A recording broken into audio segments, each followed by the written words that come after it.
Hi everybody, and welcome to this XLH video on how to write relative and absolute cell references. In this video I'm going to explain what relative and absolute cell references are, some of the advantages and disadvantages of each, situations when each can be used, and of course provide you with some examples. But first of all, I think it's worth just reviewing what we mean by a cell reference. On an Excel worksheet is an area called the worksheet grid. This area that I'm highlighting here. And each cell within the worksheet grid is referenced by an address made up of two components, its column and its row. Now in Excel there's two types of ways of addressing a cell on a worksheet grid, and they are known as A1 and R1, C1. A1 is the most commonly used method of addressing a cell in a grid, so let's take a look at that first. On these examples here, this is cell A1, and that address is made up of column A, row 1. This cell here is column B, row 4, and here we have cell F10, which is column F and row 10.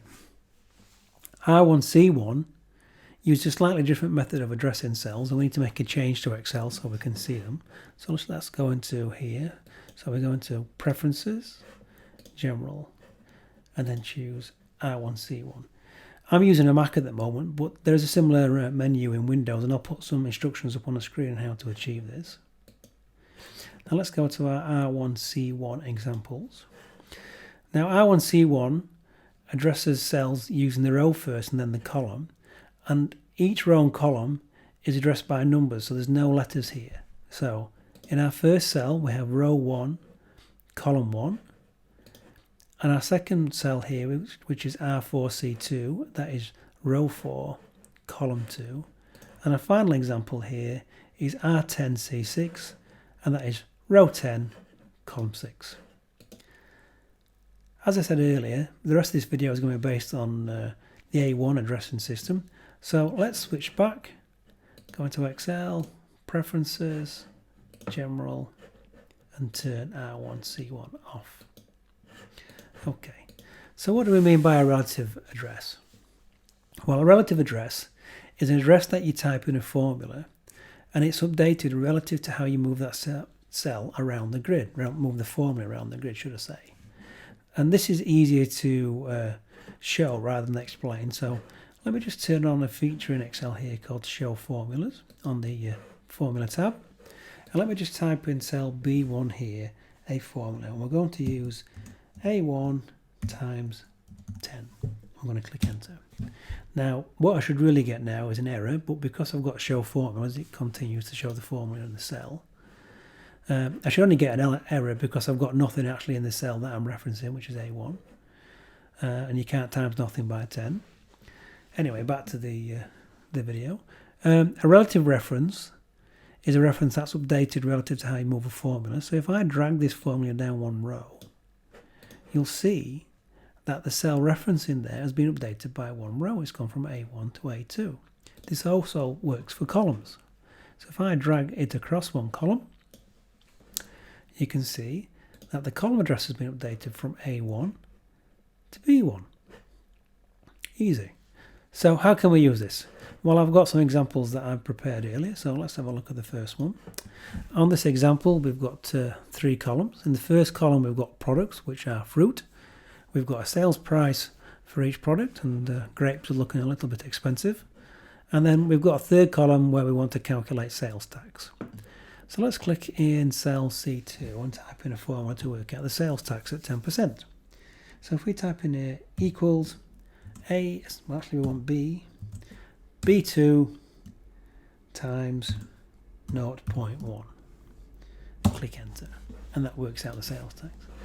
Now if we turn on the show formulas, we can show how this is going to work.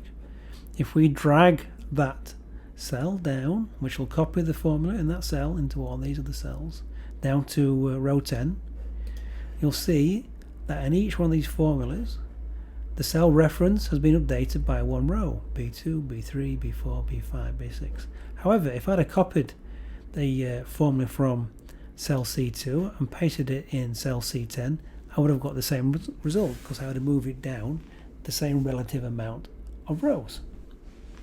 Okay, let's just turn off show formula so you can see that it's working things out correctly. There you go. We can also use the same principle to work out, so we can use the same principle for columns. So if we go to our second example and we go into here and we type in the same formula, equals B2 times 0.1 for 10%. Turn on show formulas, drag that down. Again, each cell reference is updated, B2, B3, B4, etc. Highlight all of these, copy them, and paste them into column F. Now you'll see that the column address has been updated to E2. It's been moved across by 3 columns. 1, 2, 3. Now let's just prove that sales tax has been working out correctly. So let's turn off show formulas. And there you go. That's 10% of each of the corresponding products. Now an absolute address, which is the other type of referencing we can use, uses a slightly different notation when we write the cell reference. So let's go to some examples and take a quick look. And when you're writing an absolute address, we need to use a $sign. And the $sign can go in front of both the column and the row, or each one individually, depending on what we want to make the absolute reference to. So let's start off with an example where we put a $sign in front of both. And in this example, we're going to use cell C1 to work out the sales tax, and here it is shown as 10%, and each formula is going to reference cell C, C1. So let's write our first formula. So equals B2 times, let's put our absolute reference in, so $C, $1. Enter. And you can see it's worked out the sales tax at 10%. Let's just turn on our show formulas here, just so we can see the mechanics behind. And if we now drag this down, you'll see that in the formula, the reference to cell C1 never changes. However, the reference to the sales price row does update because we're not using an absolute reference. So if we turn off show formulas, you can see that the sales tax is being worked out correctly. We can do the same thing if we copy across 2 columns as well. So let's use a separate example here. We're going to use our same formulas we did in the previous example. So equals B2 times $C, $1. Enter. Oop, looks like I made a little mistake there. Yes, I have. Enter. Okay. Let's turn on our show formulas. There we go. And drag this row down. That's it. Now let's highlight this column. Let's copy it. Let's paste it across to column F. There we go. And you'll see that the relative reference to the sales price has been updated as it did before, but the absolute reference to the tax percentage has remained the same, 10%. Now let's turn off show formulas. There you go, just to show that things are working out correctly. So as I said earlier, we can actually reference rows and columns absolute independently and mix them up in the same cell reference. So this final example is going to show you how to do that. So in this example, we're going to have 2 columns with 2 different sets of sales tax, one at 10%, one at 15%. So in our first column, we're going to write a very similar formula to what we've been using.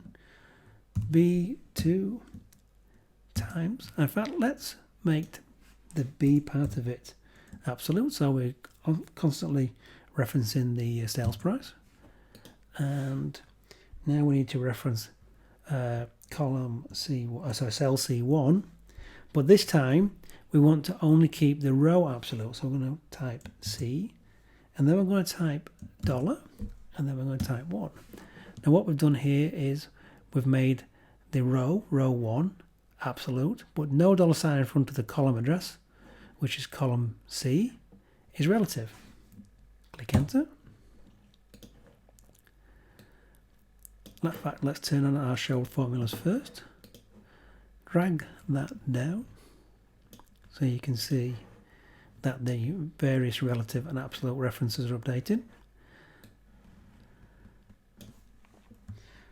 Copy and paste that into column D. Okay.